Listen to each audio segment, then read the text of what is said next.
see if this thing will work. Okay, we're live. Hi, this is William Ramsey. Welcome to William Ramsey Investigates. On today's show, I have a very special guest. His name is William D. Cohan, and he published a book in 2015. Title of the book is The Price of Silence, The Duke Lacrosse Scandal, The Power of the Elite, and the Corruption of Our Great Universities. And it was a New York Times bestseller. And I'm delighted to have him. Somebody reached out to me on social media and said, you should have this guy on your show to discuss this book. So I'm glad that he's here. This is not his first book that he's written.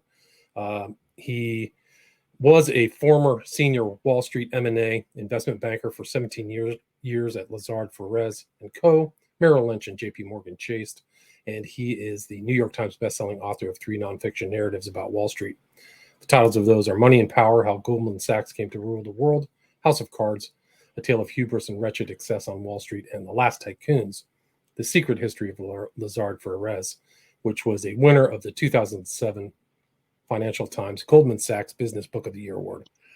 Then this book he published again 2014-2015 is also a New York Times bestseller.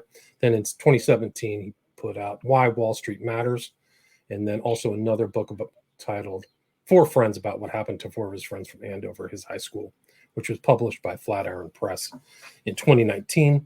And then he has a new book coming out on November 15th, 2022. Title of that is Power Failure, The Rise and Fall of an American Icon. And it's about the fall of General Electric, once the world's most powerful, valuable, and important company. He is a founding partner of Puck, a digital publication owned and operated by journalists and a writer at large for Airmail. For 13 years, he was a special correspondent at Vanity Fair. He also writes or has written for ProPublica, the Financial Times, the New York Times, Institutional Investor, Bloomberg, Business Week, The Atlantic, Fast Company, The Nation, Fortune, Politico, Art News, and Barron's. He previously wrote a bi-weekly opinion column for the New York Times, an opinion column for Bloomberg View, as well as for the Deal Book section of the New York Times. He is a non-staff on-air contributor to CNBC and also appears on CNN, MSNBC, and the BBC TV. He's appeared 3 times as a guest on The Daily Show with Jon Stewart, The NewsHour, The Charlie Rose Show, The Tavis Smiley Show, and CBS This Morning, as well as on numerous NPR, BBC, and Bloomberg radio programs. He was formerly a contributing editor for Bloomberg TV. He's a graduate of Phillips Academy, Andover, Duke University, which is in this book, Columbia University School of Journalism, and the Columbia University Graduate School of Business, and grew up in Worcester, Massachusetts, lives in NYC with his wife and his 2 sons. Again, we're going to talk about the title of this book for people who are just listening on audio. Again, is The Price of Silence, The Duke Lacrosse Scandal, The Power Elite, and the Corruption of Our Great Universities. So we have William D. Cohan. So William, welcome to the show. It's great to be here. So William, for people who may not, great. So thanks for agreeing to the interview. For people who may not have heard of your earlier books, can you kind of talk about the arc of your publications and what led you to write The Price of Silence?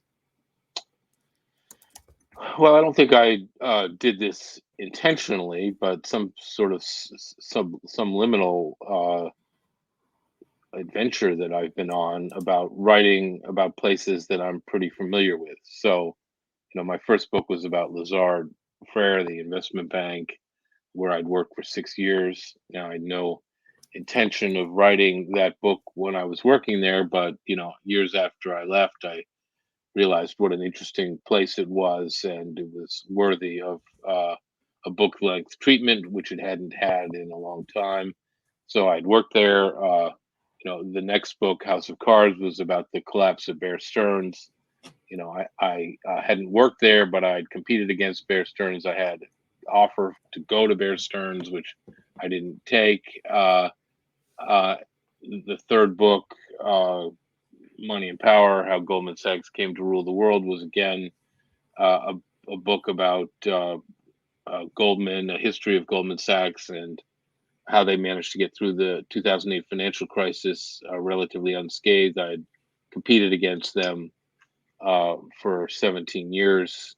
And so after those 3 books, I decided I didn't want to write another book about Wall Street, at least not right then. And I was a graduate of Duke, and a proud graduate of Duke. And this incident always sort of confounded me. I didn't really couldn't figure out from sort of afar, with all the media coverage, what had really happened. It seemed one thing happened, and then over time the narrative changed, and I decided that it seemed like a really important incident, and I really wanted to figure out what happened myself without any of the overlay of all of the biases that were prevalent around this whole incident, which developed very quickly.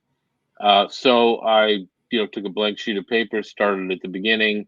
Obviously, knew a lot about Duke, and included a bunch of history about Duke, and just without any preconceived notions, which really kind of I ended up pissing a lot of people off because people had many preconceived notions about this. I went about figuring out what had happened right from the beginning, and interviewing as many of the people involved as they would allow me to do. I mean, don't have subpoena power, unfortunately, so have to rely on the kindness of strangers, so to speak. And so that's how this book came about.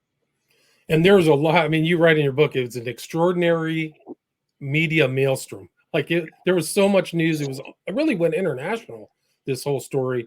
And even I, from afar, didn't get really a clear. Everybody seemed to have a bias or an agenda with this story. Maybe you can just, for the listener, give your impression of what really happened on that night in 2006. It was March 13th. Can you do a little bit of background before it got into the corporate media or the national media? Sure. I mean, look, again, there are just some things that we'll never know, which is why the book is called The Price of Silence. But so it was spring break at Duke, and everybody was off campus except for the players on the lacrosse team because they had two games scheduled for that week. And so the tradition had been, sort of unbeknownst to me, that the lacrosse team would stay on campus during spring break. They would practice. They would have their games.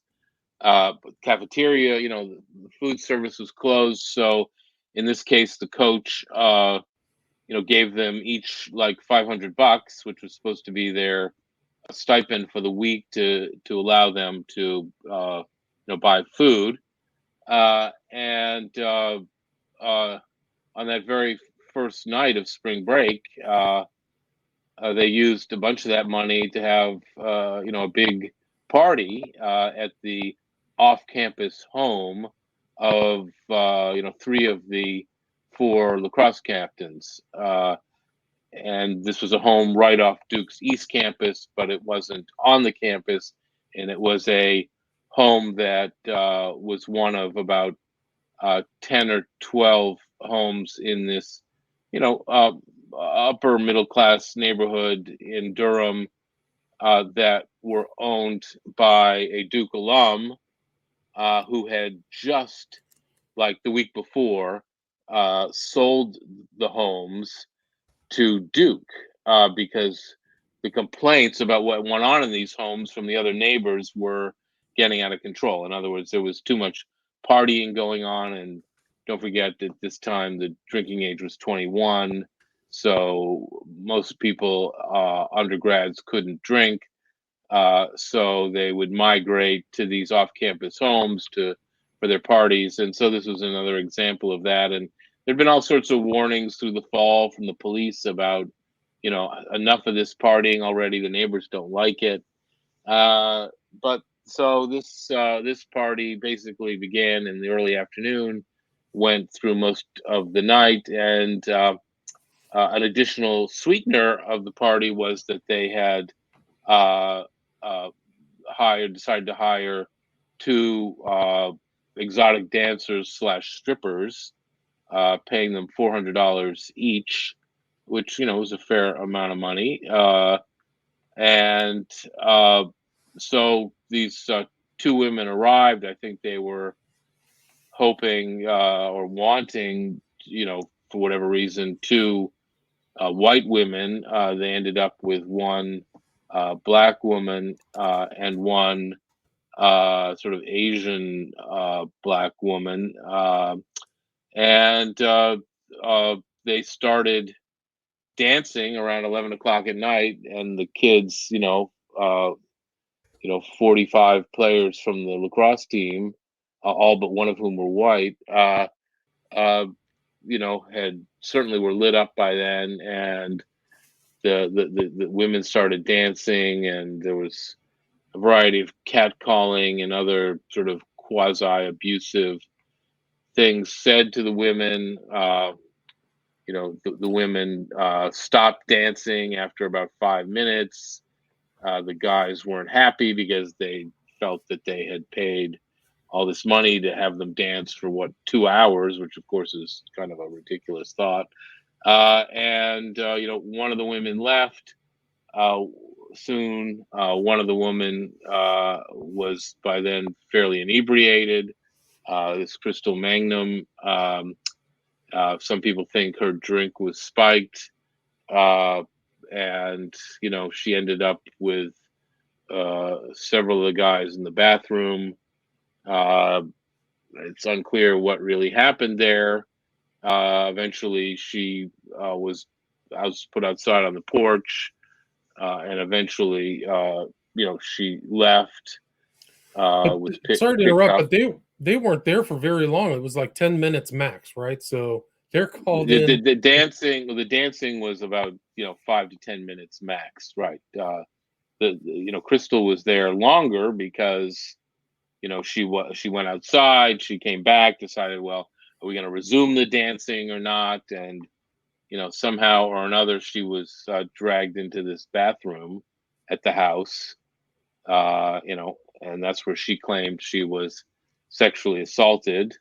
At first, she also claimed that she was raped, and there was also a kidnapping charge thrown in. And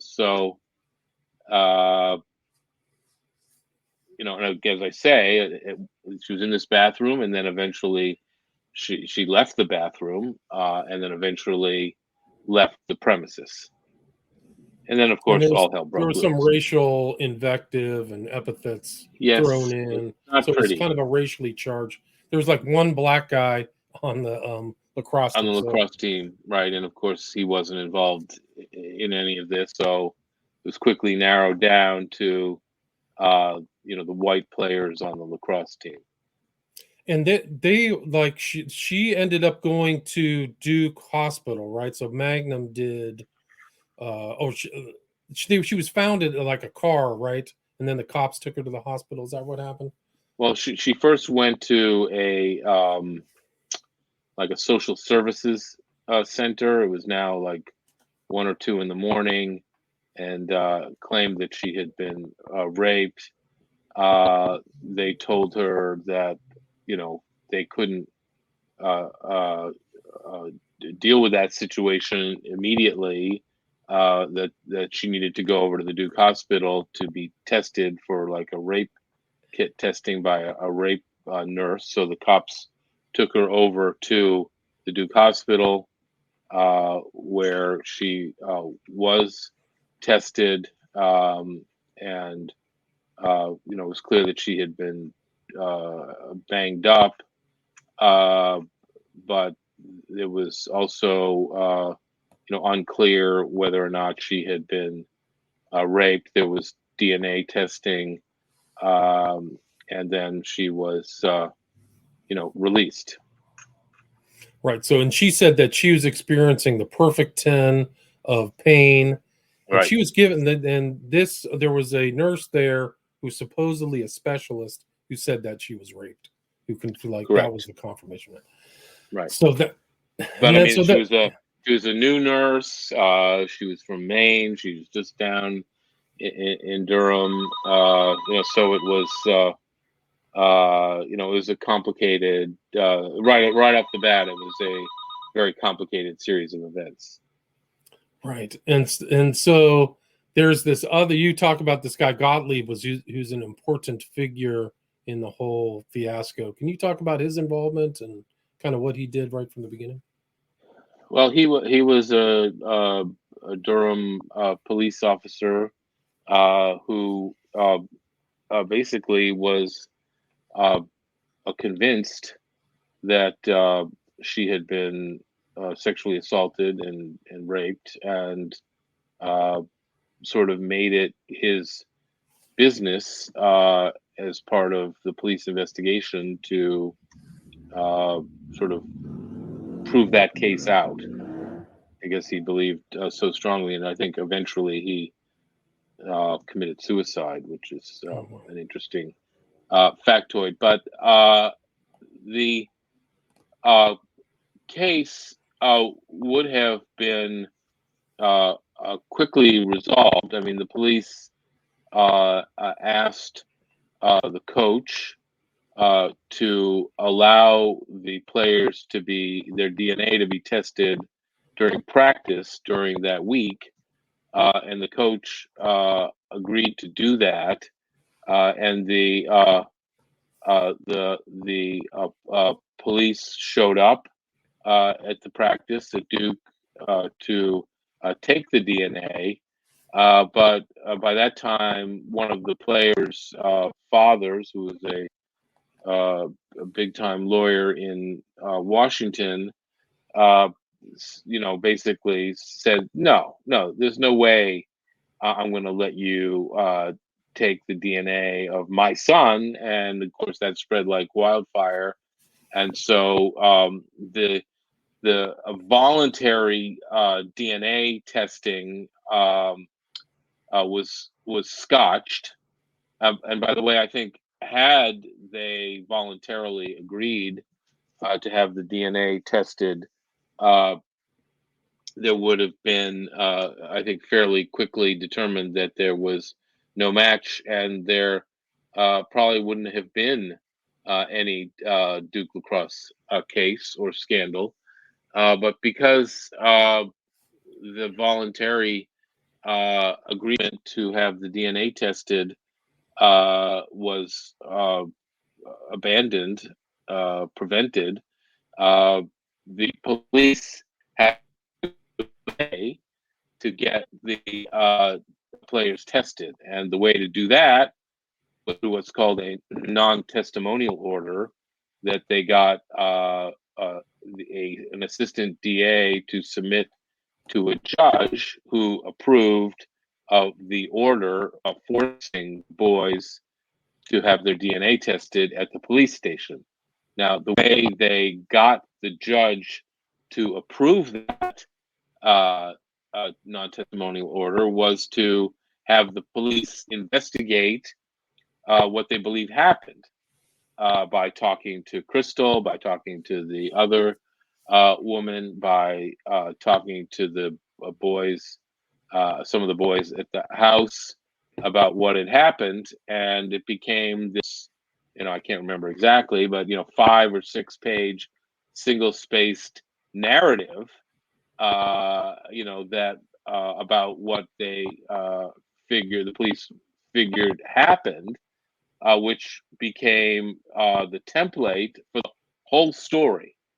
The whole narrative grew out of this non-testimonial order narrative that the police investigation over a period of a few days had uncovered and written up. And then that writing was then submitted via the authorization of one of Mike Nifong's assistant district attorneys, which was then sent to a judge who approved based on the narrative that was in there to force the boys to come to the police station in Durham and get DNA tested. That document, that narrative, became public and resulted in the huge conflagration, big media conflagration that, and so even when the boys showed up at the Durham police station, the media was already onto it, and that's why a lot of the boys covered, put jackets over their heads and covered their faces so they wouldn't be put on TV. Right. They were trying to cover it up, right? Covington was one of the local lawyers who had kind of a relationship with Duke. They said it would pass, just keep quiet. And that's the opposite happened. So like they were trying to keep silent. And you wrote interesting phrase was when it was 46 players because of this NTO, they had marched in to take all their DNA on March 23rd. But once that leaked to the media, it was catnip to the local media. And that's really when it all started. The conflagration started, right? Yes, and at first, uh, this was sort of reported. This whole incident, the party, the accusations, was reported into like the dean of social life at Duke. The president Dick Broadhead, was not aware of this incident until sort of a week to 10 days later, after it became a conflagration. And they tried to snuff it out at the lower administrative levels. They hired a guy who was supposedly a lawyer who was supposedly a fixer. He ended up dying as well. Who had made other incidents at Duke go away, but this one did not go away. Quite the opposite, and it was a disaster. Pretty much right from the start, administratively. So Duke did a lot of things wrong right from the beginning. They tried to fix it and make it go away, keep it out of the justice system, keep it out of the police system. They should have allowed probably the DNA to be taken voluntarily, because had they done that, there wouldn't have been a non-testimonial order. And the other very bad fact for Duke was that literally a week before, they had completed the deal with the Duke alum who owned the houses to buy the house. So Duke owned the house where the incident occurred. And by the way, the logic behind Duke buying these houses was to kind of fix them up and rent them to families, and they would no longer be available for Duke students to rent. So there'd be no more partying going on in these houses that was making the neighbors crazy. So with those kind of three strikes right off the bat in the first week, this was going to be a serious issue for Duke. Now, they didn't realize that at the outset, but those three things became big factors as this went along. And who was Mike Nifong, and why is he an important part of this whole story? Well, Mike Nifong was the Durham district attorney at the time. He had been appointed Durham district attorney after working in the Durham district attorney's office basically his whole career. He had been appointed the Durham district attorney after the existing Durham district attorney was made a state judge. And so there was a vacancy which Nifong filled.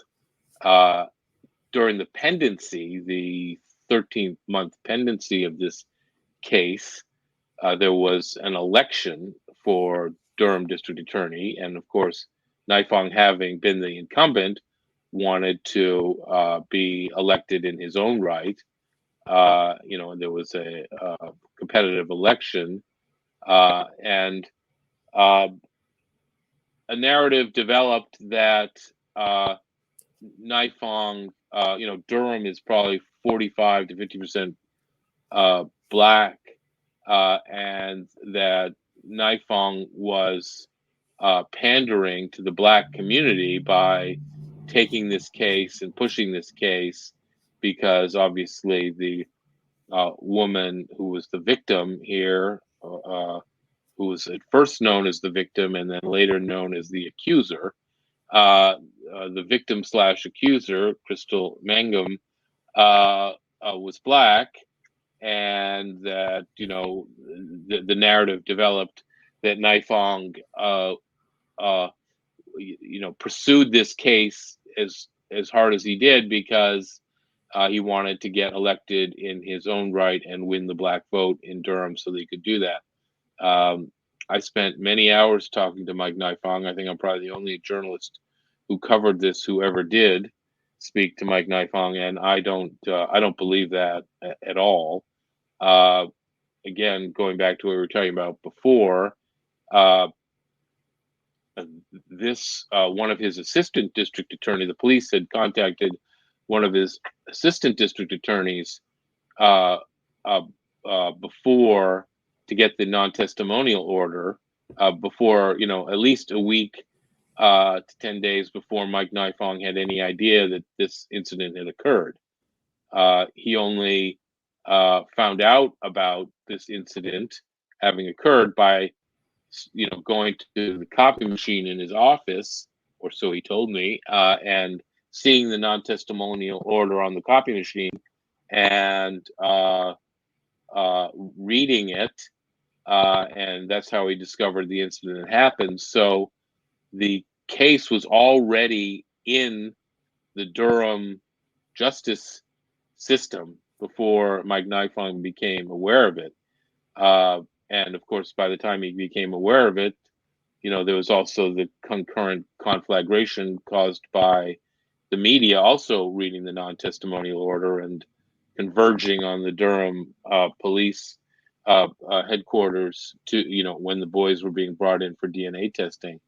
Now, obviously, Nifong made the decision to eventually made the decision to bring the case before Durham grand jury. He did that after talking in depth to Crystal Mangum and talking to the police investigators. The boys, none of the boys on the lacrosse team would talk to Nifong. They decided that their best, I guess their legal advisors were telling them that the best course of action here would be not to say anything. So he decided to proceed with going to the grand jury. Now in North Carolina, unlike in New York,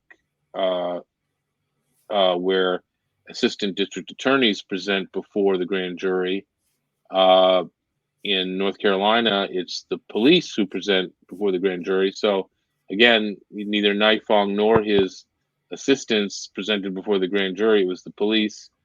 And then two separate grand juries ended up indicting three of the boys, the lacrosse players, for with three charges: rape, sexual assault, and kidnapping.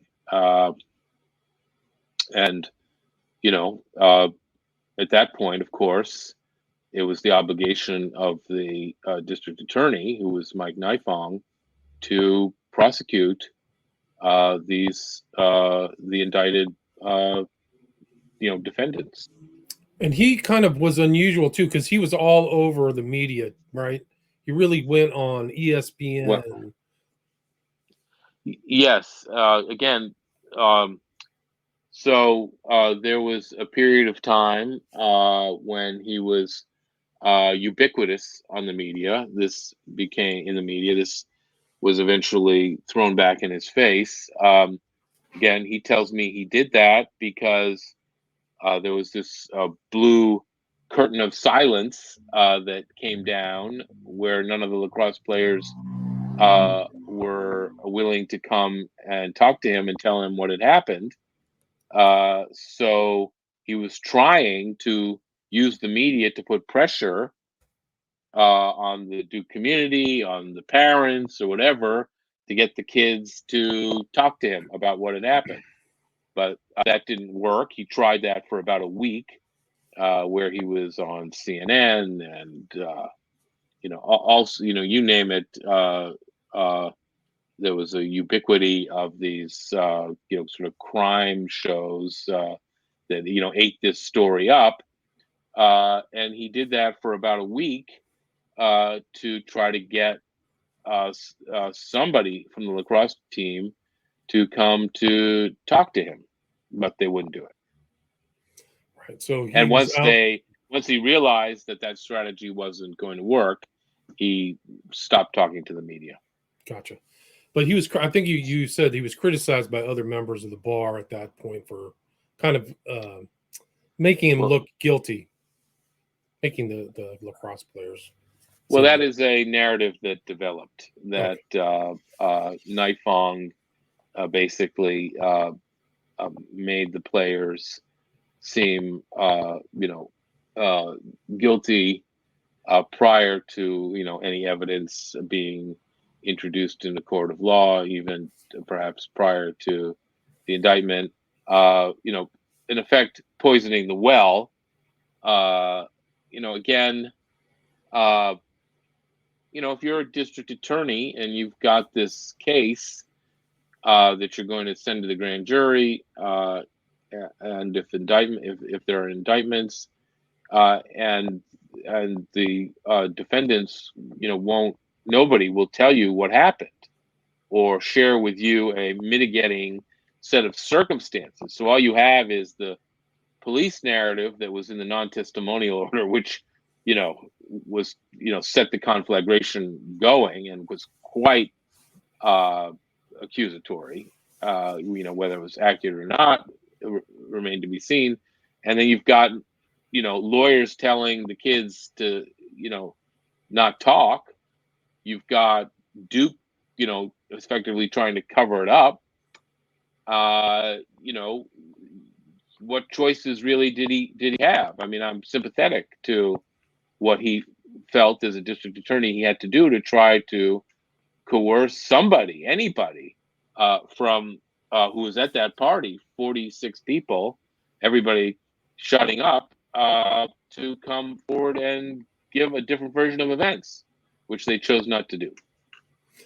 And the whole situation, it was a hyper politicized event, and there were problems. Duke had problems within its own professorial academic groups, right? Because people really thought.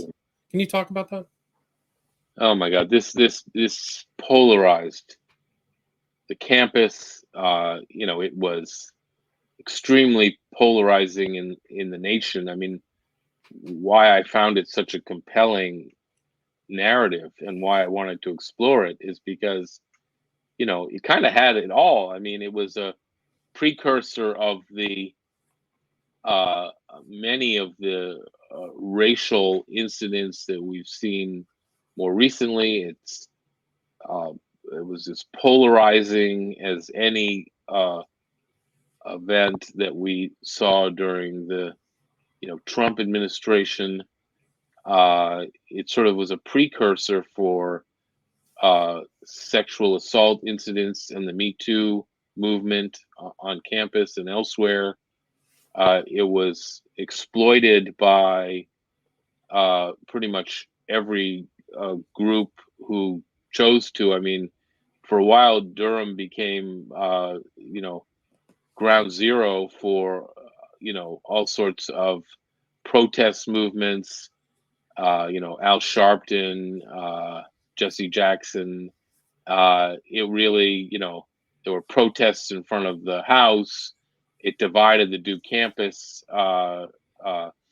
especially among the, what was generally speaking a pretty progressive / liberal group of professors, who went on the attack against the administration for the sense that, maybe this was being covered up and that, of course, these, privileged white lacrosse players were, always out of hand, always played by different rules, always were the alpha males on campus, always, pushed the barriers of behavior and, constantly got away with it. So there was great upheaval on the campus, and it's sort of while this was going on, in the first couple of weeks, and there was all sorts of pushback against the narrative that was developing. What really there was an unfortunate incident. Then Duke started going through the emails of the players because, of course, there was like a listserv that went around to the Duke players, and it was on the Duke servers, and so that, I guess, gave Duke, authorization / permission to search their emails, and unfortunately, one of the players, a guy named Ryan McFadden, wrote an email at like 2 a.m.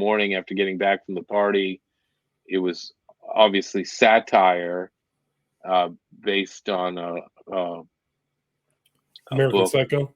American Psycho, that the players had read, and that email, you sort of got out, was released to the media, slipped to the media without any context.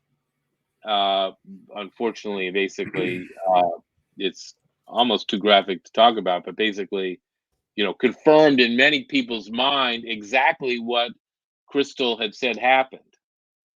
And at that point, the lacrosse coach got fired. The season got canceled. Broadhead dug in, and it was just a public relations disaster at that point. This is kind of like 2 weeks later, which sort of confirmed in an email written at 2 a.m, which was satirical but did not get that context until much later, that this kind of crazy behavior had happened.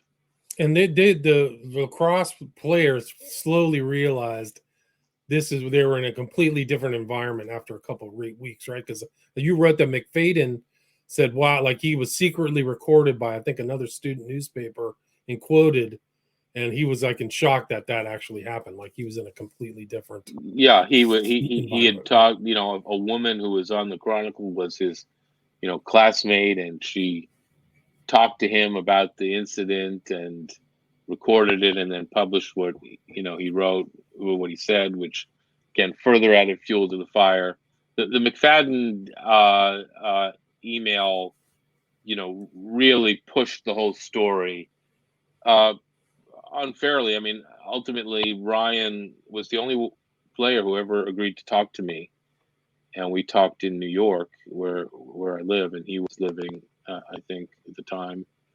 And I was very sympathetic to. He had nothing to do with what happened at the party. Had left early, had come back, but wrote this obviously stupid satirical email, which he thought was probably funny, but and wrote it to what he thought was like one of his teammates. But of course, Duke, was trying to figure out what had happened, and so they took it upon themselves, which is some questionable, sleuthing, and it's what we all kind of fear might happen, using the university's servers to send an email, and of course that gave them the right to search, and they dug this up and then released it publicly, or somebody did, which became a further conflagration. So that just inflamed everything even more. And everybody was talking about it. It went through the whole news cycles. It was always in the news over and over again.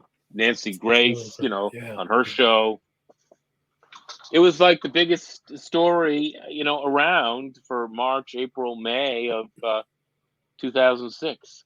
Incredible. Yeah, it was. And I mean, they painted these guys as, and in a lot of ways, in some ways, I think it might have been true, because you write about the context of this event, what happened, the drinking, the other kind of scandals that happened in colleges. And it seems like they had gotten away with that. Like, they'd gotten away with stuff forever. Even when I was at Duke, which was, of course, 20, 30 years earlier, they were the alpha males on campus. They weren't, don't forget the team had gone to the finals the year before of the NCAA tournament and lost. And, they great expectations, and these were big men on campus.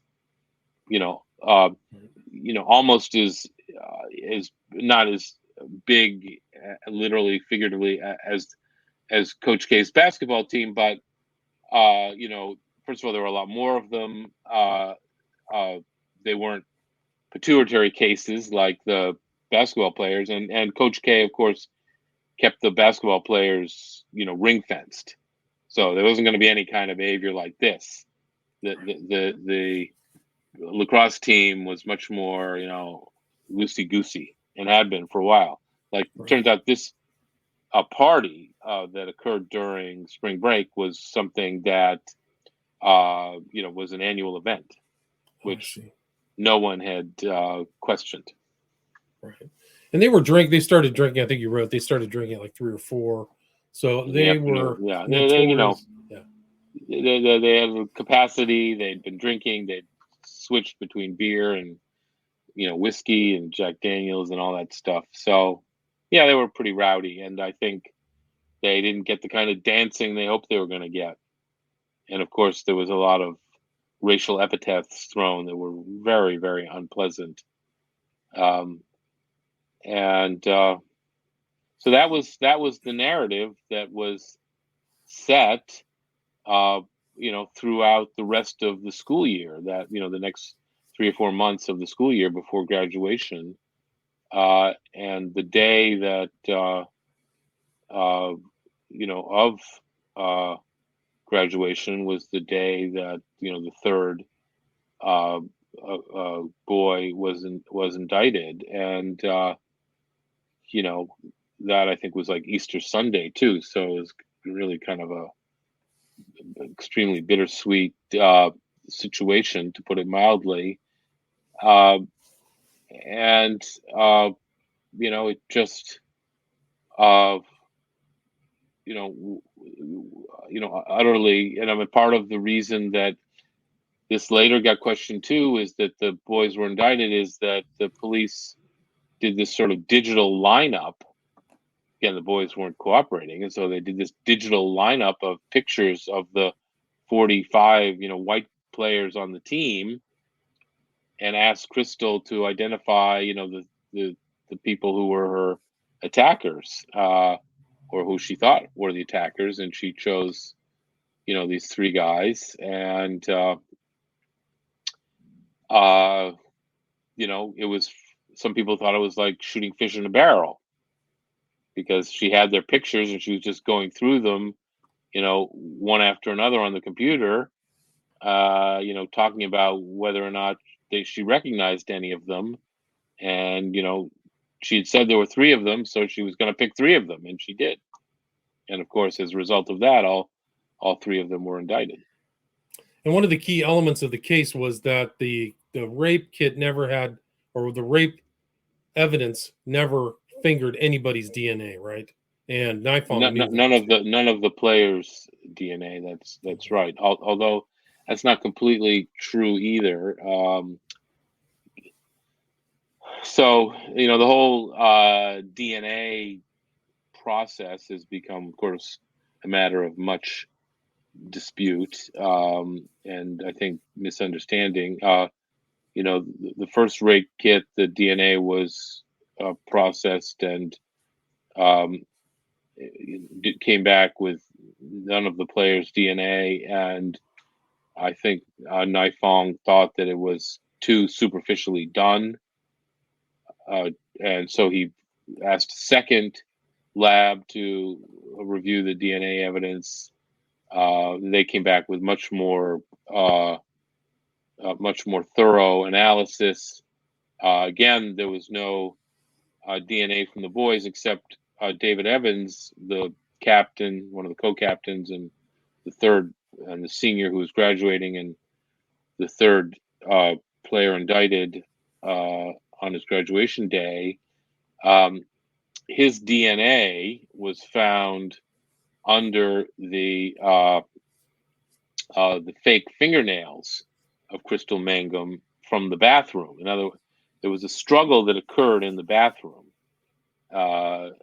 Unclear, whether it was a result of a sexual assault. The rape charge was later dropped, or just holding her in there against her will, which is a kidnapping charge.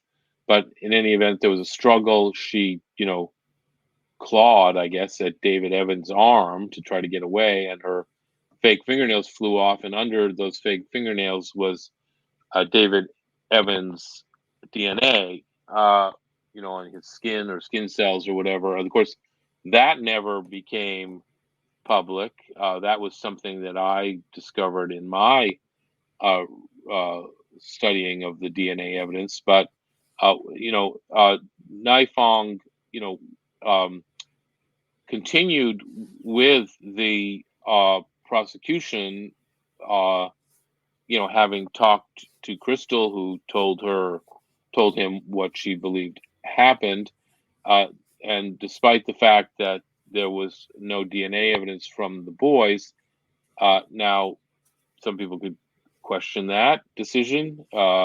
His argument is, this DNA evidence is imperfect to begin with. We've prosecuted many rape and sexual assault cases before there was DNA evidence available. And he got criticized for not laying out for the defense the fact that there was no DNA evidence from the players. He gave them all the DNA evidence, and their lawyers went through it and realized that there was no DNA evidence from the players who were indicted. There was DNA evidence from other people who I guess were various boyfriends or acquaintances of Crystal. So that complicated things, immensely. But I think it's not accurate to say, some people said, oh, Nifong hid the DNA evidence because it wasn't favorable to his case, but he actually didn't hide the DNA evidence. He turned it all over to the defense. He just didn't trumpet what was in it, and they figured it out on their own. And then they, of course, trumpeted that that their client's DNA was not involved. And so how did this sort of completely unwind? It was like a huge story. It was, these kids are guilty. And then in the fall of 2006, what happened is that the attorneys for the players somehow convinced the state bar of Nifong's bad behavior, and that he should be tried by the state bar for his bad behavior, of which there were two components. Sort of one, using the media to try to, in effect, indict the boys and convict the boys. That was the first charge. The second charge was failing to share with the defense the DNA evidence. I think both of those charges are kind of like trumped up and, not accurate. But the state bar was on a mission. It was like the first time in the state bar's 145-year history that they had ever gone after a sitting district attorney. And I think it tells you the power that the attorneys that the boys hired, who were from Raleigh, had with the state bar, which was also based in Raleigh. And so it was clear to Nifong that he was going to have to recuse himself from the case, because he was going to have to defend himself in front of the state bar. So at the end of 2006, he talked to Crystal, and he said, look, you can't remember anymore, if you were actually raped, which was, a sexual thing. So we're going to have to drop the rape charge. You think you were sort of assaulted with a broomstick. You remember that. And so we'll keep the sexual assault charge, and we'll keep the kidnapping charge. But, honestly, I'm going to have to recuse myself now from this case, because the state bar has come after me, courtesy of the defense attorneys. I'm going to have to recuse myself and turn this case over to the state attorney general, Roy Cooper, who now, by the way, is the governor of North Carolina. And he's going to have to take this case over and prosecute it or not. So, if it's all the same to you, this might be a good time to drop the case. She actually did not like that suggestion at all. She insisted that she had been had been criminally assaulted and wanted her, day in court, and she wanted her justice. So Nifong recused himself. The case was turned over to Roy Cooper, the state attorney general. Between January and April of 2007, the State Bureau of Investigation, did a secret investigation of the case. Their findings have never been made public, despite my requests for that information being turned over through like a FOIA request. And then in April of 2007, Roy Cooper stood in front of the state in North Carolina press, issued a perfunctory 20-page report declaring the boys innocent, which isn't even a option in the justice system. You're either guilty or not guilty. All the charges against them were dropped. There was no trial. And the boys were exonerated, declared innocent, which again is not, how could he know whether they were innocent? He wasn't in the room. And there was no jury trial. I think this is one of the only instances, I can't really think of another, but there must be another, of the American justice system where people were indicted but never tried, and then the case was dropped. Usually when you're indicted by a grand jury, then the next step is, criminal trial. Right. And both sides present their evidence. They do their cross-examinations. They do discovery, and the jury hears the case and decides what's going to happen. That didn't happen here. The case was taken over by a sitting state attorney general who got essentially state investigators to re-investigate everything and decided to drop it. Now, it's at incredible. That point, and the amount of costs associated with this case too were vast, right? Can you talk about that? Yeah, we're almost at the hour too. Yeah. So one of the great revelations of the book was that each of the three indicted players got $20 million to basically keep quiet and make litigation against Duke go away, as we talked about closer to the beginning. The cost of legal fees and the settlements with the three players, and then the settlements with other players, cost Duke about $100 million. So this case, this party, which of course Duke had nothing to do with except happening to own the house where the party took place for about a week, cost Duke $100 million. That's incredible. It's incredible. Just all weird series of events too, and just the fact that the girls were there for 10 minutes and some whatever happened. But it's a really interesting book. You've done superb research and you're an excellent writer, very detail oriented. So I highly recommend people check this out. Where's the best place for people to get The Price of Silence? Probably the easiest is of course Amazon. I think they can probably get it for 25 cents at this point. So that's probably the cheapest and best. And do you have social media or a website where people can reach out to you? I'm on. I don't really like social media, but I'm on Twitter because I'm a journalist, and so I feel like I have to be. That's at William Cohan. I have my own website, williamcohan.com, where like the vast majority of my articles in journalism for the last 17 years are up there, as well as my 6 books and where to buy them, as well as the preview of my coming book about the rise and fall of GE, the 7th book, Power Failure, which is coming in November. Right. Power Failure, the rise and fall of an American icon. That'll be out in 2022. Your website is your full name, William Cohan, COHAN.com. And the book we talked about today, title of it is The Price of Silence, The Duke Lacrosse Scandal, The Power of the Elite, and the Corruption of Our Great Universities, published 2015. So, William Cohan, thanks so much for your time.